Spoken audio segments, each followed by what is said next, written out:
Good evening. We bring you the latest in the world of sports. I'm Paulo Del Rosario.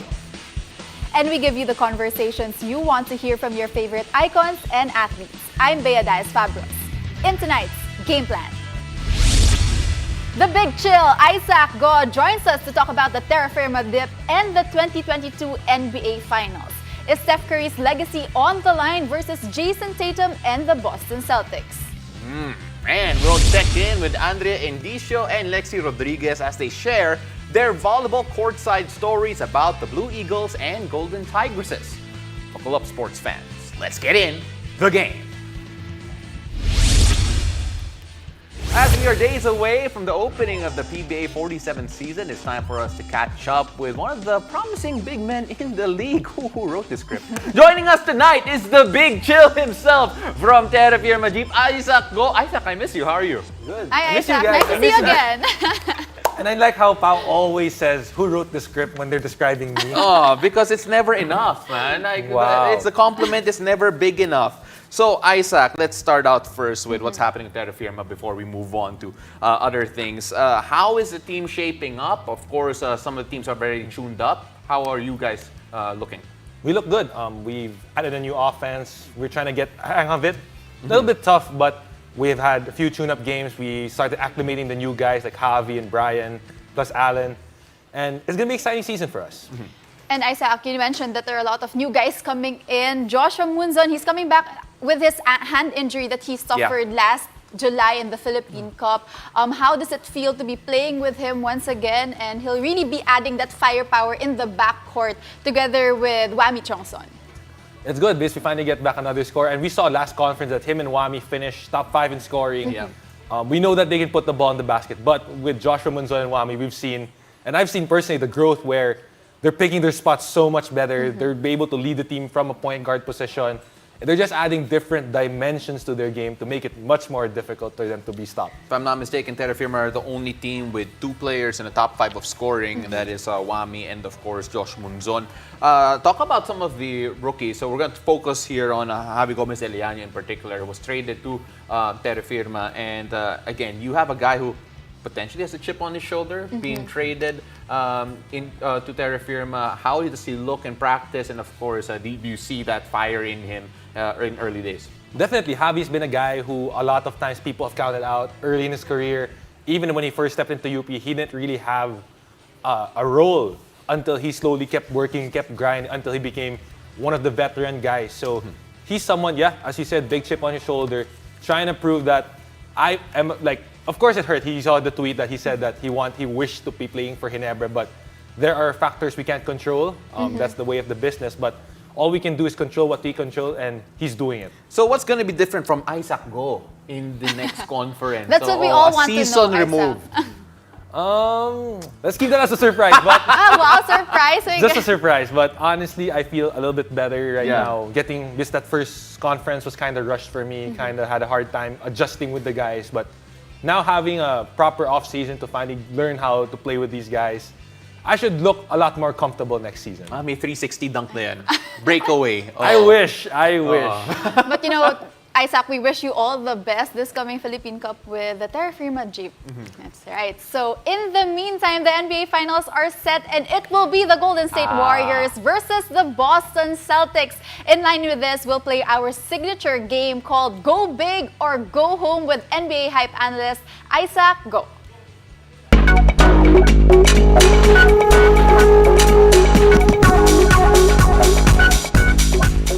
I just realized that Go Big or Go Home is a play on Isaac's last name. I know. I was wondering also, why is bakit? it Go Big or Home? Oh, but Isaac, go big or go home. Okay, so that was All bad. right, let's go. All right, Let's get right things into yes, it. you moderate this part. I'll react to Isaac. Okay, Isaac, go big or go home. Let's start things off. We all know that the heavy favorites coming into this NBA Finals series is definitely the Golden State Warriors. And of course, one of the biggest names is Steph Curry coming into this series without... He will be coming into the series with the expectation to win everything. And on top of that, they want to be able to get his first Finals MVP as well. So if they don't get that, will Steph Curry's legacy be on the line? Go big or go home, Isaac? I say go big on this because we always talk about championship. We always talk about Michael Jordan, the greatest of all time. Even the greatest, Magic Johnson, Larry Bird, LeBron James. It's always about the chips and the finals MVPs to go with it. And arguably, I felt he was robbed that first year when Andre Iguodala won that. I know. But again, if he doesn't win this year, the knock is gonna be he can't be the best player and win because people say the first championship, Andre Iguodala or some of the other guys were better.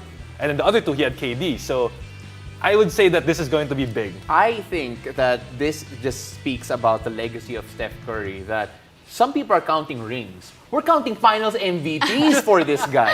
So Steph Curry, I don't think his legacy is on the line. Go home ako di. Go. Oo. Pero yeah, but we'll have this discussion later on, especially if he does not win a finals MVP. Now, let's go on to the next. Let's move on to the Boston Celtics side. We all know that they are definitely the underdogs coming into this series. But do you think that this is the best time for the Boston Celtics to be able to win the NBA championship? Go home or go big, Isaac? Go big because what better time to win when you're in the finals? And there's an interview I watched on Jason Tatum. It's also the only time you could really win. That's right. But when there's a conversation Jason Tatum had, and he said like, when they first made the Eastern Conference Finals, he didn't appreciate how hard it was. They were saying, "Oh, we're gonna get back next year." And he had that struggle where they couldn't get back. They couldn't get back to where the success, where to even be a chance to get to the NBA Finals. So honestly, for them, like they're hungry. These guys have been together for long, and especially with a lot of contract extensions going forward, they would want to stay? Will they want a bigger role? Will the money force this team to break apart? So this team has to win now, especially you never know what's going to happen in the future.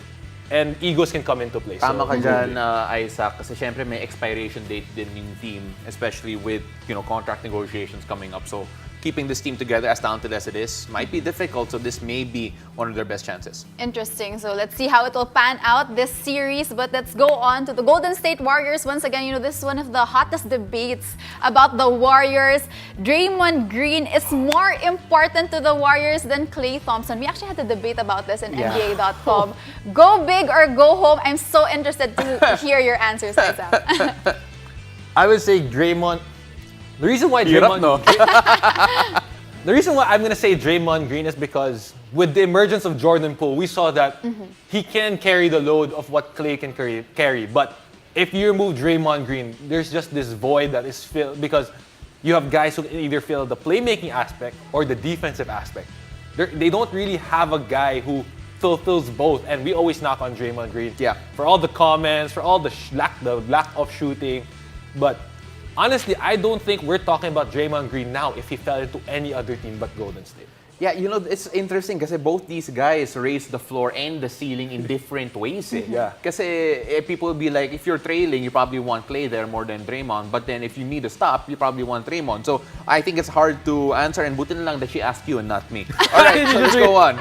Okay, let's go on to the next one. Jaylen Brown is the third best player in the series, next to Steph Curry and to Jason Tatum. Isaac, go big or go home? Go big because okay, so in that conversation you have clearly Steph and Jason Tatum are 1 and 2. 3, with Klay has been off really ever since coming back. Like he's still finding his groove. Draymond Green maybe. I don't think Marcus Smart or any other Boston player would arguably be in that position. But if Boston wants to win, and I think they will put up competitive series. This is going to be a fun one. That Jaylen Brown will and should be the third best player in this series. You know what? I think he's the best player talent-wise, but then I don't think he's the third most important player, and that might be Draymond. Simply because when he's not there for the Warriors, we've seen them collapse.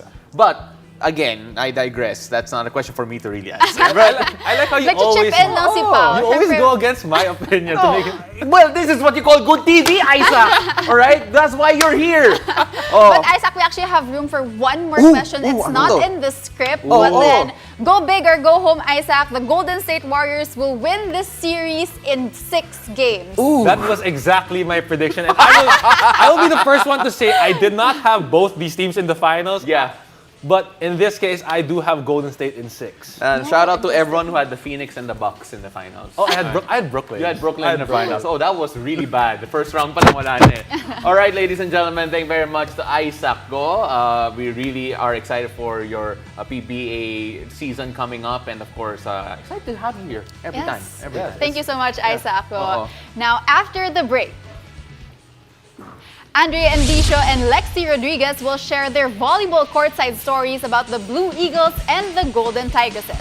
Stay tuned, you're watching The Game.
Welcome back to The Game. It was another day of hard-hitting volleyball action as 5th-seeded Ateneo completes an upset against 2nd-seeded UST.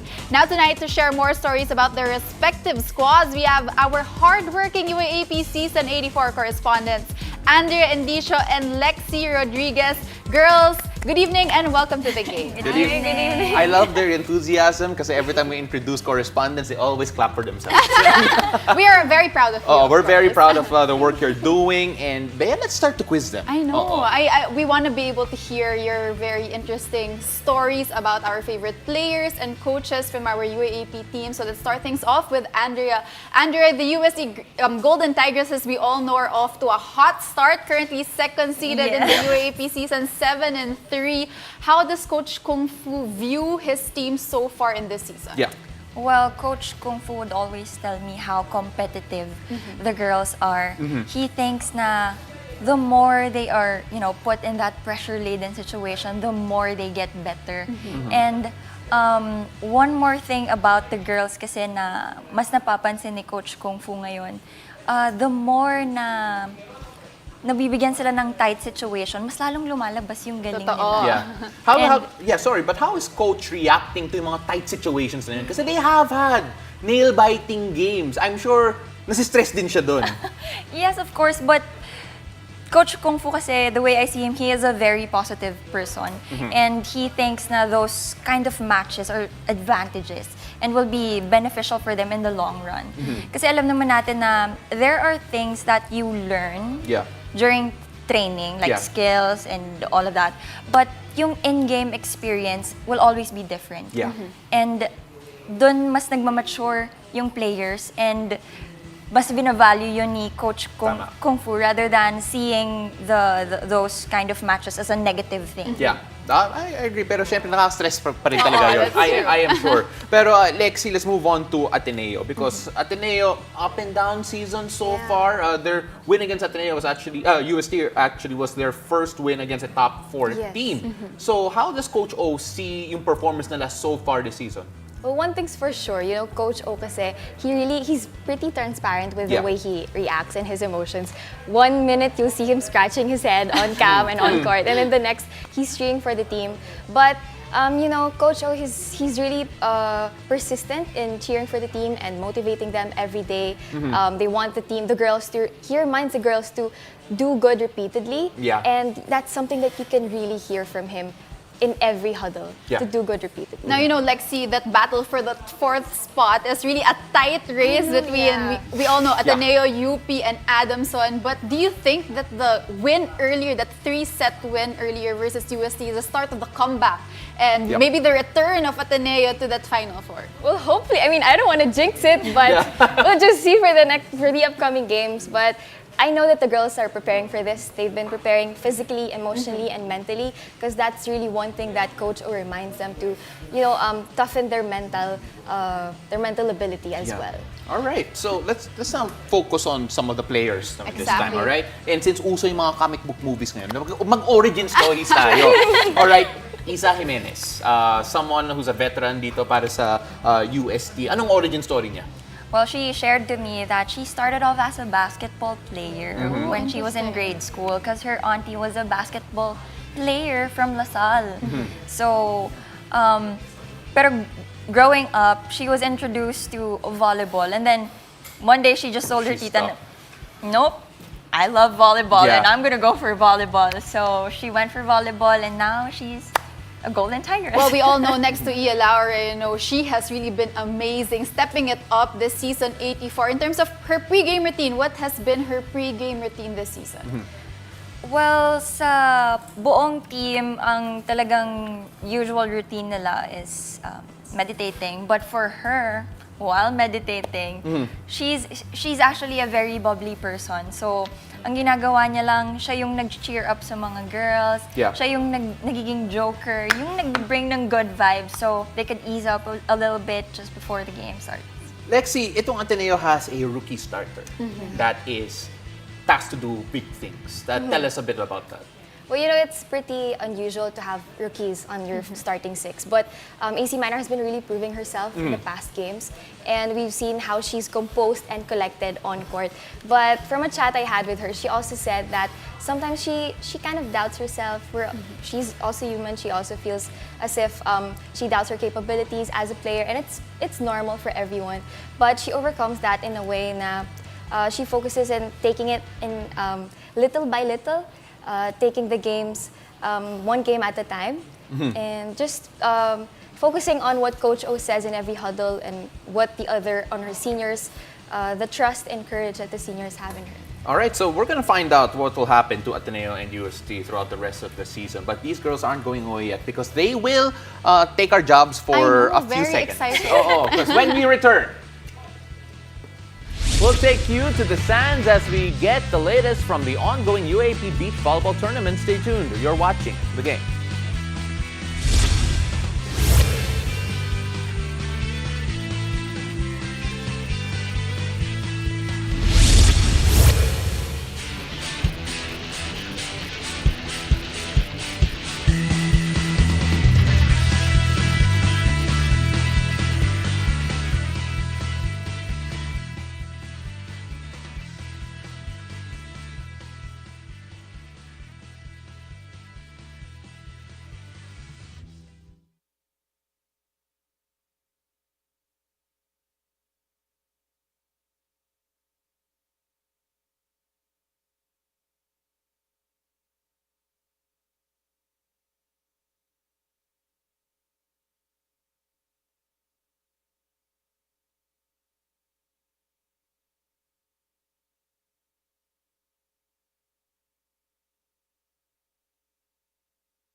You're watching The Game. Alongside Andrea Endicio, I'm Lexi Rodriguez. The UAAP Season 84 Men's Beach Volleyball Tournament is in full swing, and a few teams have separated themselves from the pack. Check out the sights and sounds of the tournament. The action from the day 3 of the tournament last weekend at the Sands at SM by the Bay. Let's watch this.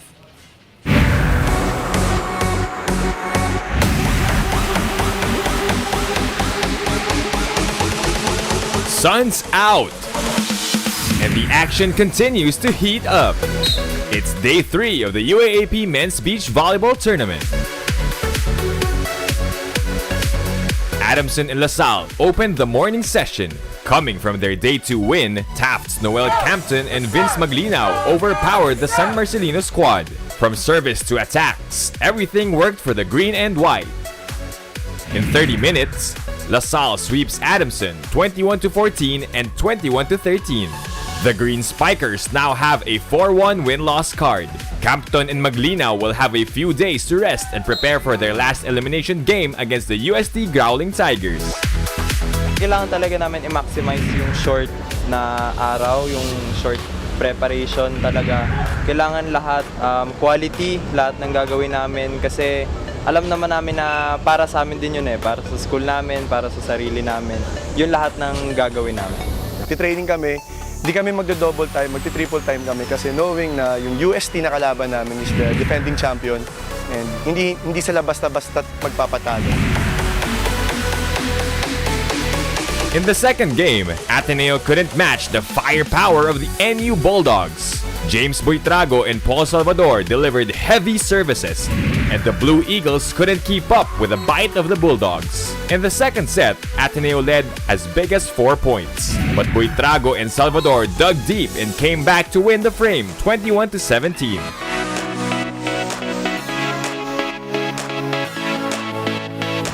The UST Growling Tigers versus the FEU Tamaraos closed the morning session. UST's Efraim de Maculangan and Rancel Varga showed their veteran smarts against the first-time duo of Vincent Nadera and Martin Bugawan of FEU. The España squad dropped powerful hits and led by as big as 7 points in the set, taking it home 21-14. In the second frame, the Moraita squad had a better showing, keeping the scores tight with UST early in the set. But the defending champs took over at the latter half and dominated FEU 21-13. The action continued under the scorching afternoon sun. Two teams eager to bounce back, UP and Ateneo opened the session. UP mounted a comfortable lead early in the set, but Ateneo tied things at 7-all. Then, the Maroons' Luis Gamban and Dan Nicolas made a 6-1 run. UP continued their great run and claimed the set 21-15. The second set was a closer contest, but UP proved to be the more composed team. As the errors of the Blue Eagles piled up, Dan Nicolas and Luis Gamban snapped UP's 3-game losing streak. The Iskos keep their Final Four hopes alive. Yung mindset ko kasi siguro will ni God na padaanin muna kami sa butas ng karayom kasi hindi biro yung kalaban namin NU, UST kahapon, back-to-back loss yun. Pero happy ako kasi maganda yung performance namin ngayon. Ayun, siguro malaki pa yung chance namin So, kukunin pa namin yung sa Friday and yun, baka makasungkit pa kami. Sa amin kasi sabi namin pag natalo kami, iwan na namin yung pass kasi focus lang sa present yan yung iba naman yung kalaban kasi talaga nang malakas yung kalaban. Talaga willing kami bumounce back talaga para sa atin na makapasok at matalo sila. In the second game, UST showed why they're the defending champions. They defeated Adamson in dominating fashion, 21-18 and 21-6. Yung level po ng laro nila sa loob ng court, pataas po na ng pataas. So, ang advice ko lang sa kanila is to maintain yung intensity po sa loob ng court, yung init po, tsaka yung ingay kasi malaking factor po yun sa loob ng game, lalo na sa kalaban, yung mag-iingay ka, parang sisigaw mo sila kasi parang dun mo mapalabas kung gaano ka ka-eager na manalo sa laban na yun. So, nakikita ko naman po yun sa kanilang dalawa na palaban sila, gusto nilang manalo kada game. So, para po sa amin, maintain hanggang umangat po. Walang magre-relax kasi hindi pa tapos yung liga, hindi pa tapos yung trabaho namin. Kaya tuloy-tuloy yung trabaho po. See you sa next Friday, Saturday, and Sunday. Let's go!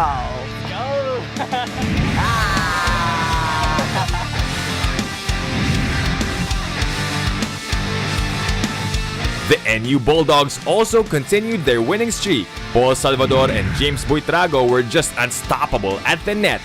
The FEU squad had no answers to the Bulldogs' attacks. Nationalians grabbed the second set 21-13 and their fourth win of the tournament. After back-to-back bronze finishes, Salvador and Buitrago are motivated to claim the gold this season. Nag-back-to-back kami ng bronze, so medyo masakit-sakit din na nag-bronze kami nung mga nakaraan. Kailangan namin ibalik yung gold na sa UAAP, yung nakuha nila Kuya Brian at Kuya James. NU, let's go! Defending champions UST, NU and LaSalle are up in the standings, all with a 4-1 win-loss card and part of the Final Four cast. And the teams will be gearing up for one more elimination day before we go to the semi-finals. Get ready for the heat. It will be intense and it will be exciting. This is the UAAP Season 84 Men's Beach Volleyball. The UAAP Season 84 Men's Beach Volleyball Tournament resumes this weekend, so catch the action at the Sands at SM by the Bay. Thank you to our UAAP correspondents, Lexi Rodriguez and Andrea Endicio. And thank you also to all our viewers for joining us. I'm Bea Diaz-Fabros. They're taking our jobs soon. I know. Oh, very, very soon. Catch us weeknights here on One News, One Sports, and One Sports Plus. I'm Paulo Del Rosario, and this has been The Game.